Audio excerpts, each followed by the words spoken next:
Ang hirap pag hindi ka makagalaw sa higaan. Kailangan bawat kilos mo may alalay. Kahit tatagilid ka lang, kailangan may alalay pa rin para may tulak ang likod at ang paa. Hindi kaya ng katawan ko, ako lang mag-isa. Kaya hindi ako pwedeng maiwan mag-isa lang na walang kasama. Kasi pag nangangalay yung katawan ko, kailangan kong may aalalay para tumagilid sa kabilang banda.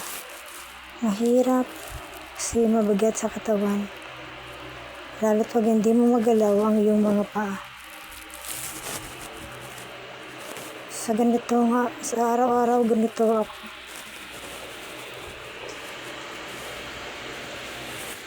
Kailangan mong lumaban sa araw-araw para mabuhay. Lalo na pag hindi ka makagalaw. Mahirap pag may sakit, lalo na't nakahiga ka lagi. Nakakairita at nakakainip.